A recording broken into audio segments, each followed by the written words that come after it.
Hey folks, these Tuesday posts are reposts of our first ever movie-themed podcast, The Documenteers, a documentary-themed show that ran from 2016 to around 2020. So that means this episode originally dropped almost a decade ago. I took down the old feed last year with the idea of making it premium content along with other stuff, but life happened and the projector's format changed and the post amount dropped. Though we are still doing projectors episodes when we're ready to discuss a chunk of films, but not as consistently as we were. I haven't heard these Documenteers episodes in a while. What I have heard back, I admit I cringe at myself a bit, but anything I do I will absolutely hate later on. It's just how it is for me. The Documenteers was pretty goofy and featured rotating secondary hosts. It did make its connections with people and remains our most well-known podcast to date.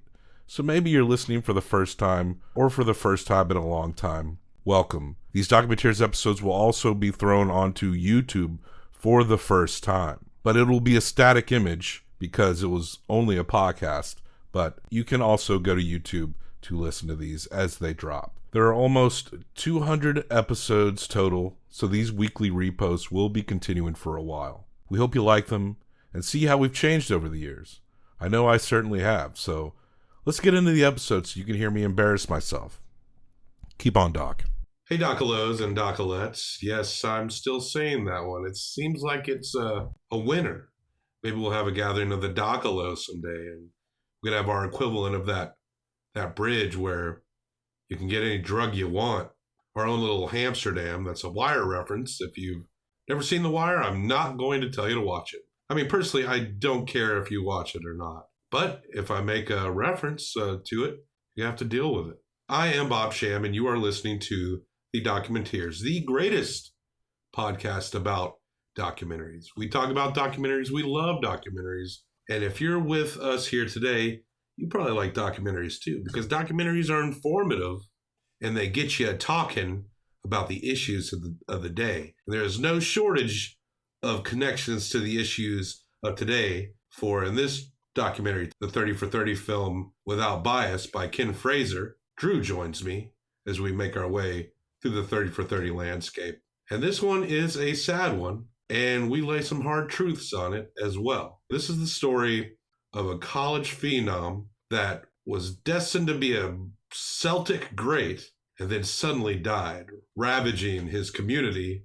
We'll get through it together. Come, hold my hand, join me, and keep on docking. Now, here is a motion picture film, 1,000 feet, 16,000 separate photographs. Let's tidy up this tangle of film by putting it on a reel.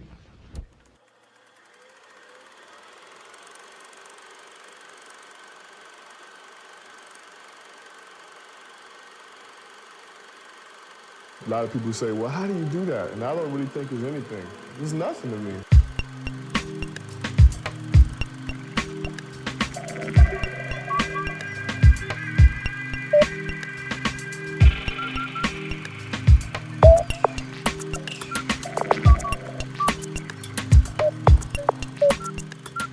Drew, as of this recording, it'll long be over by the time this episode airs. We're up in some March Madness. How's your bracket looking? Awful. Here's mine. I stopped putting X's on it at a certain point because it just didn't matter. And did you run out of teams to X? But yeah, you can pretty much exit down to here too. Although, is Villanova still in it? Yes. So you got one out of the final four, right? Well, I have them losing to Clemson, which we know by now is not going to happen. But what a shit show my bracket was this year. And just about everybody, so you're not alone.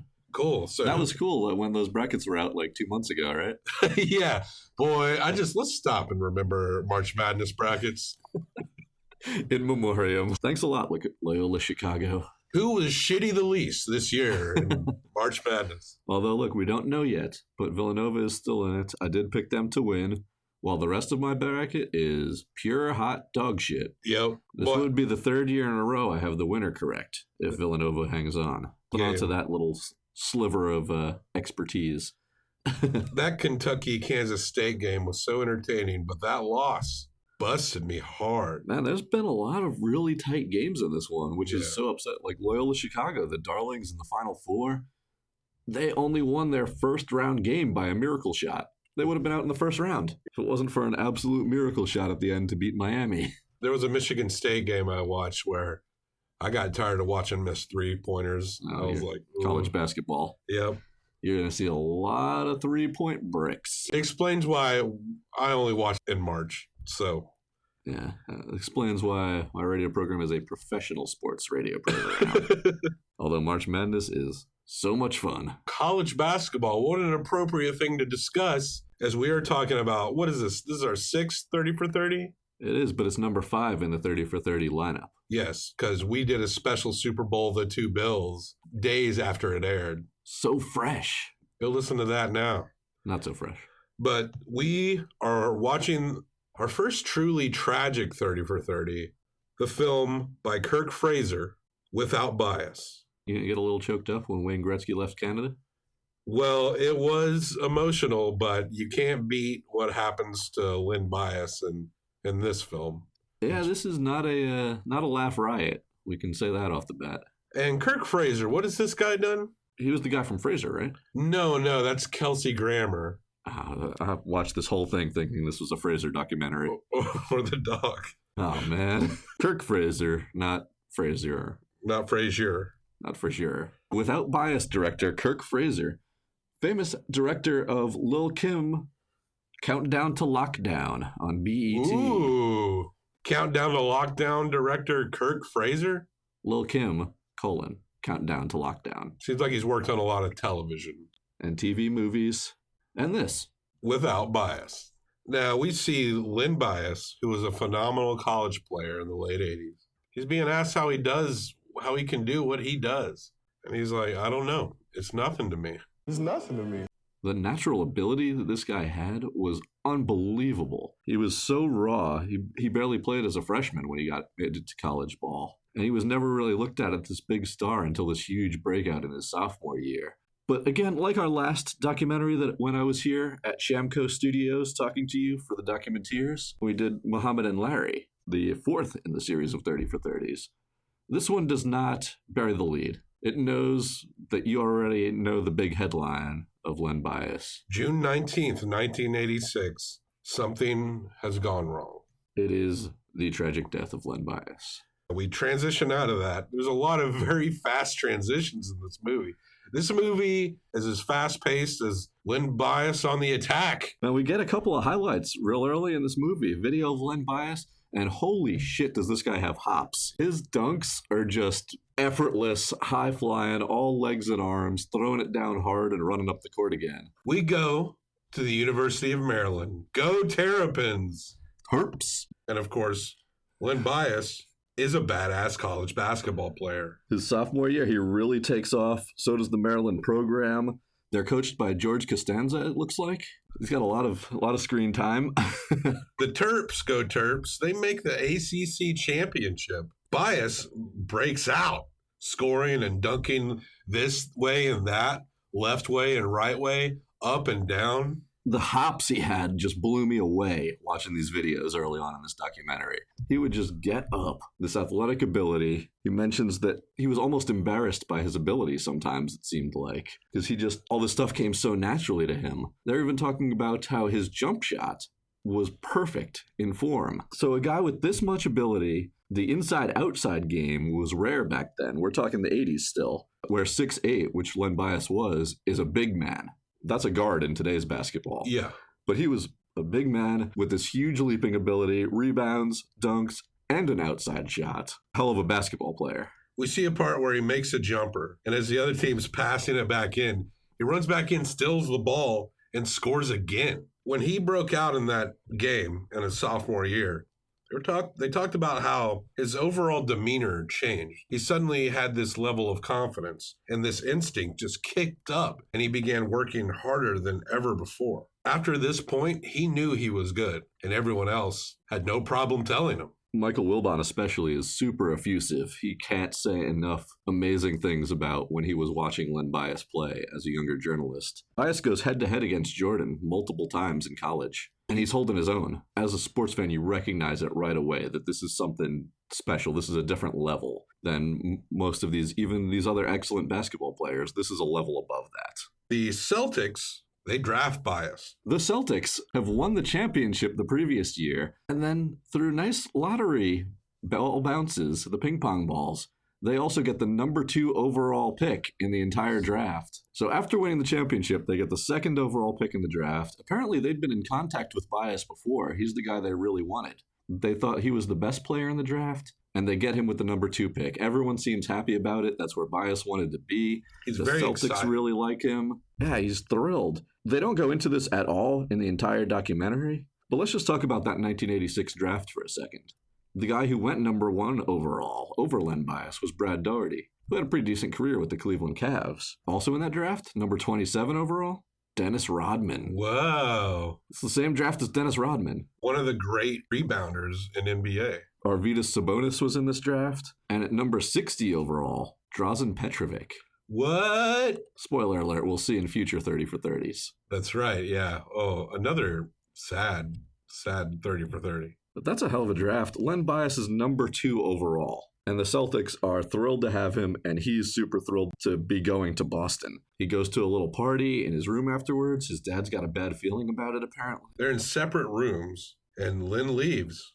And yeah, Dad says, bad premonition, better pray. They have a bunch of interviews here with Len Bias, or maybe a few clips from one interview, I think would be more accurate. But he comes across as a real humble guy, real easygoing, pretty likable. He might be a little unsure of himself even, going into this big new situation in his life. I mean, he's a kid, but he did kind of have almost this aw shucks kind of demeanor about him. Yeah, he comes off as real likable early on in this, amidst this parade of faces that are getting thrown at you by the director here in this movie. You're just getting clip after clip after clip of about a line each from all these just headshots in front of the exact same background. Did he do all these interviews in the same day? In the same hotel room? What's hanging in the background, too? It's like some sort of sheet that's blue and orange. I have no idea. Everybody's in front of the same backdrop, and it's just clip after clip of them speaking. Transitioning very quickly. This is one of the fastest paced documentaries, not just out of the 30 for 30s, but out of all the ones we've discussed so far. Also have to say this. I don't know if you caught this one, if this was a part that got to you, but what the fuck was going on every time they cut to John Thompson, the former Georgetown coach? He wasn't fit in frame properly, so his head is gigantic and looming, and it's kind of cut off on both sides. What the hell's his name? Darth Vader. James Earl Jones' voice. And he's just lit from underneath, so one side of his face is dark, and his whole head doesn't fit in the frame in the shot, so he's just looming out at you every time he talks. Yeah, and that's not terrifying. And it wasn't very consistent. Not everyone was like that. Angela pointed out that it seemed like a couple of the talking heads were at like a weird angle. John Thompson was at some sort of angle. I don't know if that was on purpose or not, but they made him some sort of looming monster right there. The director, Kirk Fraser, he should have did one talking head shot, just an up-close shot of James Brown's mouth or something, just talking. Zoom it all the way in. He wanted to. Just go fully psychedelic. Instead of just blue sheet hanging in the background. We meet a friend of Lynn's, Tribble. Was Tribble on the team? I didn't catch that. Yeah, I think he was one of his teammates. But Tribble, at least at Maryland with him. But there's trouble with Tribble, Drew.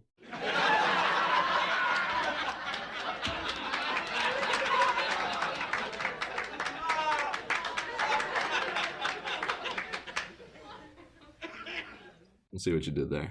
See how it's Star Trek? Yeah, look at that. We all know the Tribbles. And Lynn leaves with Tribble. They go to the liquor store, and the clerk is talking to him. You see an interview with the clerk to media at the time. And everyone knows who Len Bias is in this area. Everyone is super proud and super pumped for this guy who's could go on to be one of the greatest players of all time. Let's hit that timeline there. He just got drafted. He goes to a party in his hotel room. His dad's got a bad feeling about it. Everybody who knows the Len Bias story or started watching this documentary and caught the early clip that shows that he dies on this date in June 1986. You got a real bad feeling too, along with his dad. But then he comes right out the next day and they say, okay. Then Len comes back the next day. We go see Reebok. We have a nice time. Reebok signs him. He's got shitloads of shoes. Yeah. And he's giving away to his whole family and they're saying hi. And he gets to see everybody and giving them shoes. He doesn't get to see his mom because she's at work or something. But then he says, I'm going to go party with my friends back at Maryland because I just got drafted the day before this. It's time to go party with my old college teammates and bring them some of this sweet Reebok swag I've got now. So then he meets up with his boy Tribble, goes to the liquor store the day after he got drafted number 2 overall. Tribble says that they're just chilling, talking. They're in, are they at a hotel? They're at the dorms back at Maryland. That's right. They're doing some coke. There are other people socializing with them while they're doing this. Other players, certain players that come in and out, they hide it. Because some people, not everyone involved is like down with this. Look, we've been out in the world a little bit. We've been doing stuff. We both went to college. Some people are cool. Some people might not be cool. It's very easy to picture this situation they're having, even though it's the 80s. He just made it. Dream come true, number 2 overall pick in the draft. His life changed. He just signed with Reebok that day, and he's going back to see all his old teammates, and they're having a party. They've got their cognac, they've got their beers. When only teammates who are cool with it, when apparently new, they'll do a little bit of coke. Tribble says that Lynn begins having seizures. He points out that it blew everybody's high. That part kind of went without saying. It seemed very odd that he pointed out that it blew everyone's high. It's like, okay. Seems like when you do shaking around, your high is of least importance all of a sudden. We would guess that if you're doing drugs and your buddy begins dying on the floor, seems like, yeah, it's going to blow your high. Well, nobody knew that.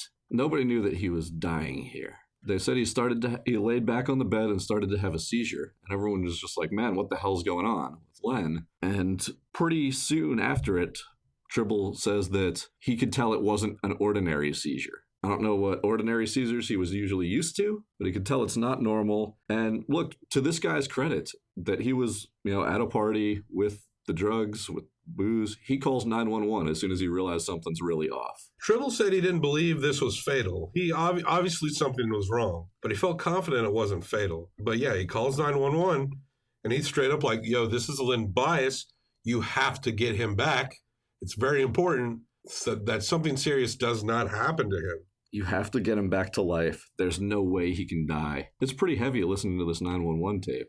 They go get a teammate. Teammate comes in. Paramedics show up, and they're having to tell the family, because Lynn's nickname to his family and close friends was Frosty. Yeah, that just gets thrown in there at this point. They start calling him Frosty, and they never mention where it came from. With nicknames, especially from a family, it could be based on something you randomly mispronounced when you were 5 years old. We could probably look it up and maybe it'll tell us. We did a little bit of research here. Apparently it was from his pastor, and it came from his cool demeanor.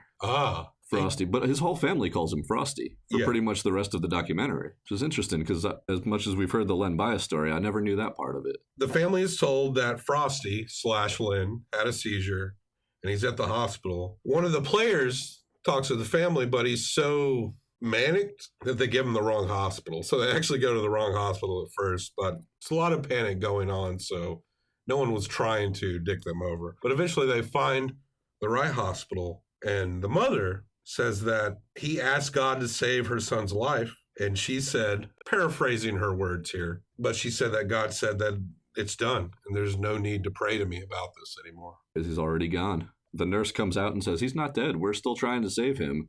And she basically tells the nurse, I know he's gone. He's on a respirator. They're having to breathe for him. Len Bias's mom is tough as goddamn nails. Yeah. This lady is amazing. She said she never cries because she already knew. And we're getting video footage right here. This is one of the more interesting parts of the documentary to me, is that there's not much video footage in this at all. It's pretty much just the interviews with person after person after person in front of that blue sheet, and a whole lot of still photographs that they flash to. But they have video of all of his friends and his teammates and his family outside the hospital freaking out. I don't know who shot this video. I mean, it's kind of hard to watch. The whole community is falling out over this. And yeah, his mother is just having to be very stoic in the face of the death of her own son. She describes it as, you're so broken, you can't even imagine the sun is coming out. And yet she's comforting all of his friends and teammates, some of whom were at that party with him. She blew me away, like how tough his mom is, and his father as well. And they credit a lot of that to their faith as well, that she talked to God and was trying to pray, and he told her, like, it's already done, you've got to move on, basically. And his dad just says, I don't know what it is and I don't have to like it, but there's a higher plan, and that gives me comfort. Len Bias's siblings, they saw he died on the news of a heart attack. and there's just grief everywhere. And that's fucked up when your siblings find out on the news. I'm sure the word of his passing moved so quickly that you can't even think of it really like the parents just didn't think about it. It's just a domino one after the other. You could imagine this was some of the fastest traveling news at the time.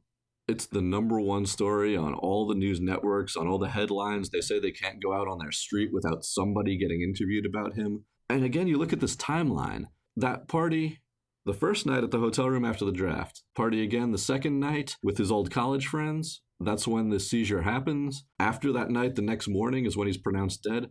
That's 2 days after he was just drafted number 2 overall and made it. Dream come true. His life absolutely changed. 2 days later, he's dead, and everybody in this entire community has a microphone shoved in their face. There's one kid at his college who was one of the weirder interviews to me. Because again, everybody on his college is just saying now, it hitting us that we're not invincible, because this guy who was kind of the best of us, this amazing athlete, if a heart attack can hit him at this age, he's 22, 23 years old right now. But then there's this one kid, I'm not sure if he had a mullet. He might have had a mullet. It was that time. And he just goes, that's the way life is. I love it when kids say like, because it's not based on experience. I just heard someone say that. Man, all right, dude. It was a big event in the D.C. area. This was massive. And for a lot of locals around that time, it was almost like there was a before Lynn Bias death period and an after Lynn Bias death period. And flowers were sent from people like Jordan and Bird, cards from the president at the time. The Reagans. People came to speak at his memorial. Auerbach, the Celtics coach at the time, and Jesse Jackson. Red Auerbach really wanted him on the team. He was really excited to have him as a Celtic. And again, we're getting, later on, but he sounds like they treated the family very well in this unbelievably tragic circumstance. They considered him part of the Celtics family already at that point, is kind of how the press releases and the talking points went. And there was no blame being thrown around, really, until the report came back that it was cocaine-induced. It wasn't a heart attack. It was a cocaine overdose. Now, we get a little context to the environment of illegal drugs, specifically cocaine. Dude, this is a hard left turn in this movie. It just immediately cuts from the funeral and all these sad people, and then it goes into funky Coketown, D.C. Explaining the backdrop of what Lynn was going through, especially when you're as high profile as Lynn can be. Tribble was talking about how D.C. was loaded with drugs in the mid-'80s. Funky Coketown. That everybody's strutting around. It was everywhere. And for a lot of people, they did not think of it as that bad. Lynn's girlfriend, who he had at the time of his death, I believe, she said she saw him with it once, but that was it. And I got to say, she looked good. And she still looked good. She's like a foxy older woman, but she was still lovely. But she said that... Hey, a man just died here. Yeah. Oh, sorry. I'm moving in, man. We may need to get Larry Holmes singing a song about himself to kind of maybe break some of this ice, Oh, listen, people, I'm Larry Holmes. Let me tell you how I have grown. Well, we got the funky music when they're seeing everybody having a good time in Coketown. And then they cut to an interview with Marion Barry.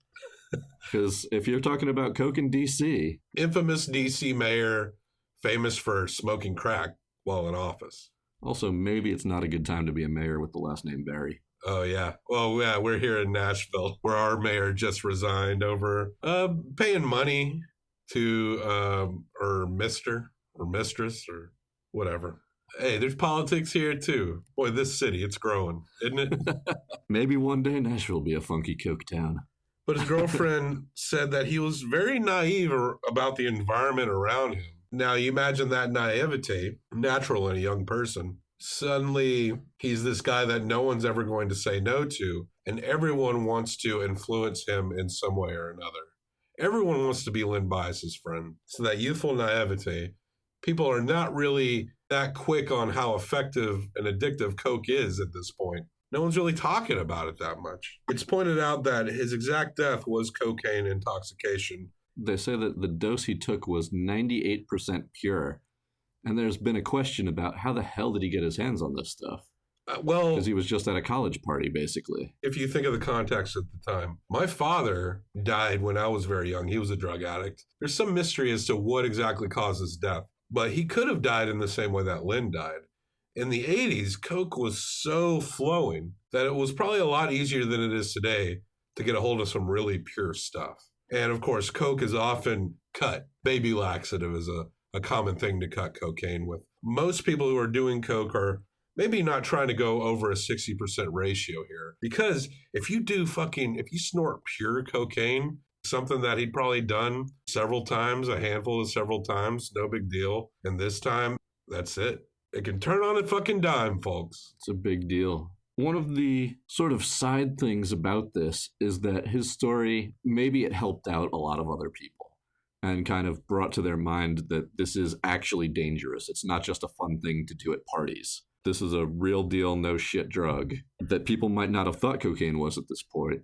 But then on the other hand, it also touched off this political firestorm that said that Len Bias's extremely newsworthy headline-making death was one of these cultural touch points that got everybody talking about it. And this ended up cutting to our angry violin music. And now it's like, Coke is bad. And politicians are grandstanding in Congress, and lawyers are getting up there, and judges are saying. What ends up happening for this is, again, this is not the sole reason. They said the flashpoint of Len Bias's death at this point in society, this led to a lot of the war on drugs in the Reagan era. Yep, that's right. Cops there looking for Tribble. He's kind of hiding out for a minute, but he eventually surrenders. All this information is out, so people are knowing Tribble is involved. There's a lot of scapegoating, a lot of finger pointing going on. Where there was no blame originally, they're blaming everybody now after he dies, and it comes out that it was cocaine intoxication. The Maryland coach has to resign. I believe it said their AD also was forced to resign, but it was just flashing so fast between this. It was hard to tell who was who going on. I'd also like to know more about what happened with Tribble there, because they said there was a manhunt, after which he turned himself in. But he was the one who called 911 and was at the hospital with the family. Well, there was no question of his involvement from the beginning. What happened? Where did this manhunt go? Well, you got to imagine what people were saying after all this information came out. Had to be this guy who's going to represent this community and go on to become one of the greats. A lot of people are going to attribute the fall of their hopes and dreams in this person on anyone that they can point a finger at. That's why that coach quits. A lot of the players during this time, even though many of them were not involved in this, are having to deal with that fallout. And not only that, but like freshman players coming into the program are having to deal with the politics and bureaucracy that's stemming from this tragedy. But Tribble found not guilty of cocaine charges. Probably lucky it was then, because one of the things that this also brought about was mandatory minimum sentences for drug dealing. And one could make the point, and this documentary certainly alludes to it, that this was kind of the beginning of this incredible prison industrial complex that we have going on right now, and just keeping people locked up for so long for nonviolent offenses. There was so much pressure for Lynn for his need to be a great example that when he died, that pressure just deflated throughout the community and throughout politics. The prison industrial complex, as we know it, did contribute so much to it. 5 grams equaling 5 years. As someone with an incredibly squeaky voice really told us. Yeah.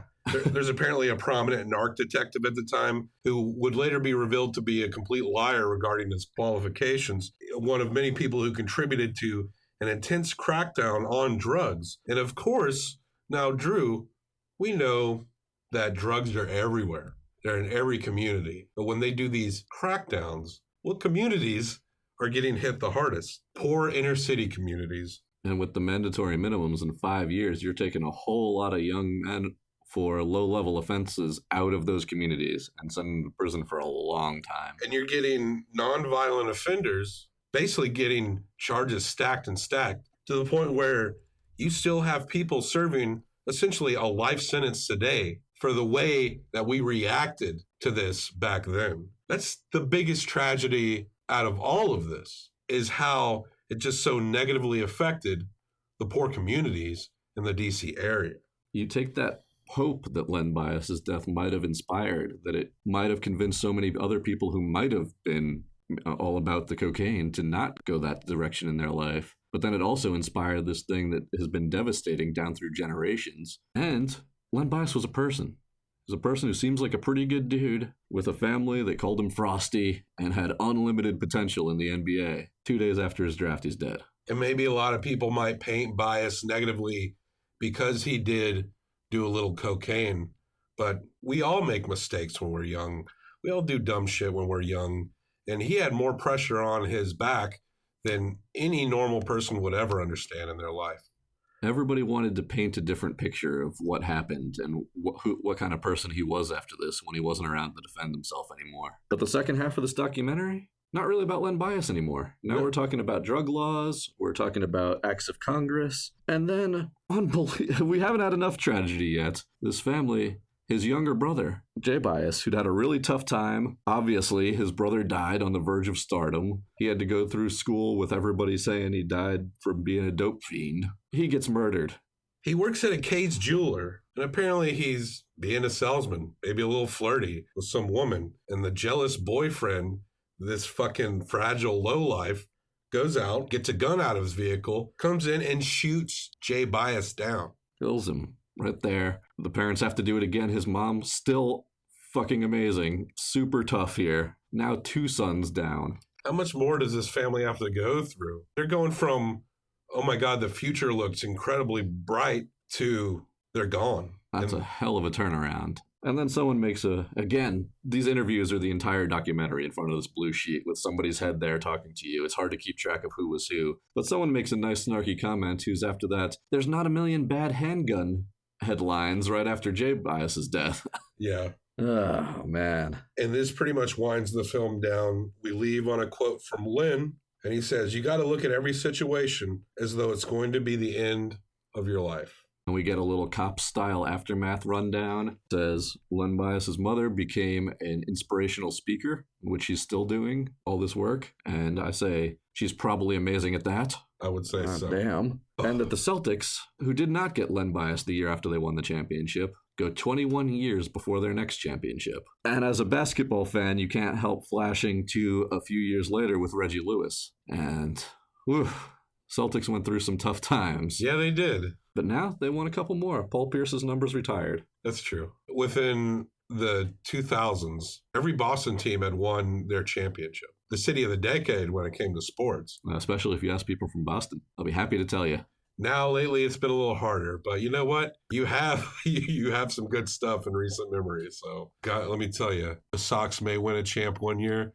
As soon as they don't look very good, those Red Sox fans will be like, oh, the curse is back. The curse is back. That'll be pretty good this year, too. Yeah.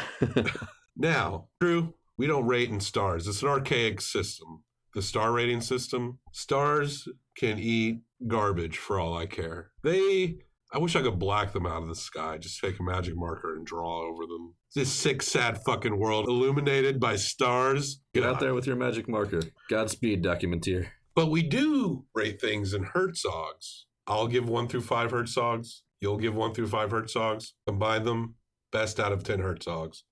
Drew, what did you think of this film, 30 for 30, Without Bias, by director Kirk Fraser? Oh, director of Lil' Kim, Countdown to Lockdown, Kirk Fraser. Countdown to Lockdown director Kirk Fraser. This documentary kind of drove me a little bit insane, I have to say.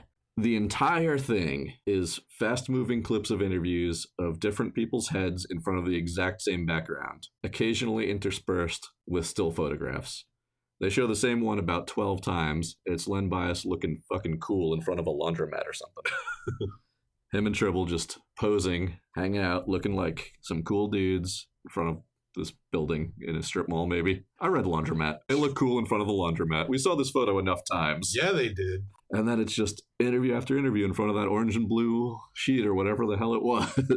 There were only a couple video clips again. The beginning had rad dunks. It was rad dunk after rad dunk. Show us more rad dunks, Kirk Fraser. That'd be great. Len Bias was an amazing basketball player. Watching his athleticism and his game and having people come in and talk about how his jump shot had perfect form and then getting to see it in clips, that ruled. I would watch that all day. The rest of it, interview after interview in front of the exact same backdrop and some still photos every now and then, that's barely a documentary, man. And there was not much there. It was good to hear from the first-hand people involved in the Len Bias story. Meeting his family was pretty intense, and the people who were actually in the room when he had the seizure that eventually killed him. That was something. Again, the Len Bias story is a tragic American story, no doubt. And it was interesting that he tried to pull in these greater social things that came from it. It was corny as hell the way it was done with the music. The funky Coke music for a little while, and then the angry fiddle music when they started having the headline after headline and blaming everybody. It was super corny. Kind of ridiculous to see what a hard turn that was from the rest of the tone of this documentary. Like someone who does Foley or sound for the ID channel. Yeah. And dude, get John Thompson's head in the frame right. It made me laugh every time, so maybe that was one of the better parts of the documentary. But you're a professional filmmaker. You can fit his head in the frame, right? If you really wanted to. Not sure why that kept happening over and over again. The only videos were rad dunks and people freaking out because their friend just died. That's a hell of a dichotomy right there. Yeah. Overall, I'm going to have to give this documentary 1.5 Hertz. Whoa, that's a lowbie. A real lowbie. There was not much there besides culling from one little interview with Len at the beginning. That's what I like to see. And some of the highlights. And then hearing his family talk. But there were so many people talking through here. It was hard to tell who was who, and they all had the same damn backdrop that I was sick of seeing after 2 minutes. Well, I definitely hear what you're saying. I gotta say, that music was weird. It kind of pulled me out of it. There, you had the very melodramatic violin thing going on. There was also like these weird music choices in the background that almost sounded like music you'd hear in the background of a Japanese RPG. And they really stuck out to me. Like I did notice it. I was like, that feels so odd. You know, in a movie like Small Potatoes, there was some corny little music going on. But that film also kind of played up the goofy nature of what it was talking about. It was, in a way, almost revering itself, but maybe giggling at itself a little bit too. Yeah, match the tone. That tonalness did not really kind of link in as well with the music here. And there was a lot of talking heads that seemed to be not very consistent. We pointed out some weird angles on a few heads. And the same background for all of them. The bizarre close-ups where the heads don't fit. And the transition, which was moved so quickly. There's probably a lot we didn't touch base on based on how quickly everything was going into one thing or the other. It was almost like this movie was just desperate to get as much information out. And which is weird because a lot of the information that we got was pretty simple. But given that, it was interesting learning the story of Len Bias. And while a lot of that information on what happened with the drug crackdowns and the way where prisons went, that actually meant a lot to me because it provided the context of how this tragedy was so effective, not just to a community, but it also, whether it would be by political grandstanding or good intentions that we think are good intentions but are not, resulting in the war on drugs going into overdrive. The way those two things were connected were very important to me. And I know on a personal level, mass incarceration and people serving these long sentences for crimes that are not violent, imprisoning people, dealing with addictions by throwing people in a cell, that's a very big issue to me. And I did appreciate how Kurt Fraser made it a point to put that in there. He may not have segued very gracefully into it, but it did mean a lot to me that he provided that historical context to this tragedy. I'm pretty much with you in so many ways. You want to like this movie a lot more. I did get a lot out of it. But as far as a film itself and the way it's come together, you meet a lot of personalities in this film, including Lynn himself, that you feel for. There is some heart to this movie, but there is some very awkward senses of execution going on in this film. So I think it barely misses that average score. And I'm going to have to give this one a 2.5 Herzog rating. So neither score that high, but in a way, even though it's not a great documentary, if you don't know anything about Len Bias, I think you should check it out because there is some important information here. It just kind of comes off a little clumsy. It does get deep into the story, despite kind of looking like it was filmed in one day. So you take your 1.5 Herzogs, take my 2.5 Herzogs. That makes it 4 out of 10 Herzogs. Which apparently is enough to get you nominated for a sports documentary Emmy. Well, It seems like I've noticed we covered a hole in the head, which is it's almost like an educational doc, and it's not one that's very well known. You can find it on YouTube right now. There's not that many views on it, but it somehow won a Williamsburg Documentary Award. This movie that most people have never heard of. There's always an award to give to something that's out there somewhere. I feel the score on this one too. That feels right to me. I was not angry that I watched this by any means. It was not a terrible film, but seems like it could have been done so much better. With more red dunks, please. Yeah. You got all this great Len Bias footage. I'd make half the movie that. You're talking about the potential of a guy who many consider the best basketball player to not play in the NBA, along with somebody like the GOAT. I mean, that's a fun story too. Yeah. Although it's hard to say fun story and Len Bias in the same sentence. It was inspiring to see the strength of his mother, and really disappointing to see how bureaucracy just made a bad situation worse for a lot of underserved communities. Well, that's 4 out of 10 Herzogs. God, can we get maybe I should throw in a Larry Holmes singing a song about himself clip to lighten the mood a little bit. Larry Holmes, oh, what a fight. They're not all going to be happy Larry Holmes singing along to songs about himself. If only they were. Drew, where can people get up on them nuts? Oh, if you want to get up on these nuts. It's always fun to be here with the Documenteers. Thanks, Bob. I host a sports talk radio show right here in Nashville called Walk It Off on WXNA 101.5 FM, along with the excellent Dave Sharp, where we talk about pretty much everything that's going on in the sports world currently, as opposed to these old stories that we talk about here on Documenteers. So it's fun. Get all your sports in there. But you can listen to that on 101.5 FM weekly if you're here in Nashville. Or you can check out all the archived episodes at WXNAFM.org. But please hit us up with any comments, any sports stories you'd like us to cover at Walk It Off Radio on your social medias, or walkitoffradio@gmail.com if you got a whole lot to say. I like that show. It's a good show. It's not one of those Woody Page screaming about nothing kind of shows. No, we're talking about sports the way you'd like to talk about sports. Right. Not just out there for the takes.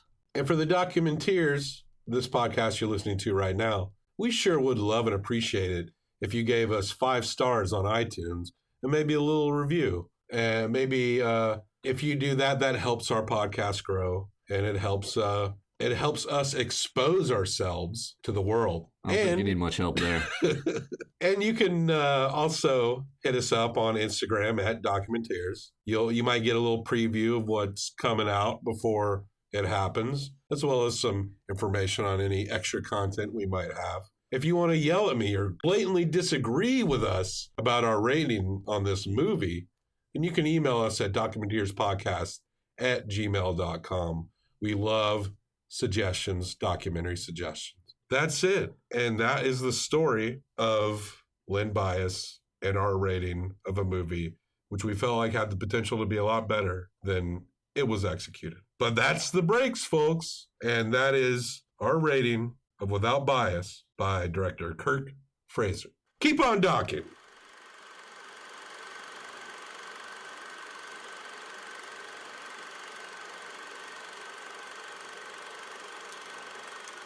He said in an interview that he could go full court in 6 steps, and 1 step from the free throw line. Jesus. That was a totally different interview. What? That was the Giannis Antetokounmpo interview after Stormy Daniels. Wait, against? Because I watched that too. The Stormy Daniels. It was after it on 60 Minutes. They did one on Giannis. I didn't watch that. What? This was in this movie. No, it wasn't. Yes. That was talking about him. I never watched that Giannis interview. Are you sure? Was it on in the background? I did watch half of the Stormy Daniels. Was it still on? It was not that. It was that. No, it wasn't. It was absolutely that. Am I really? I didn't watch the Giannis interview. It must have still been on or something. Because that's Giannis who goes across the court in 6 steps. Wait. No, dude, you're fucking right. Yeah, I know I'm right. He's on Minnesota, right? Milwaukee. Same shit. Some non-Canadian Northern Territory. But we're talking about your notepad here. No, I didn't write that down. I thought I was being off the cuff. But yeah, I think you're right now to think about it. Damn it.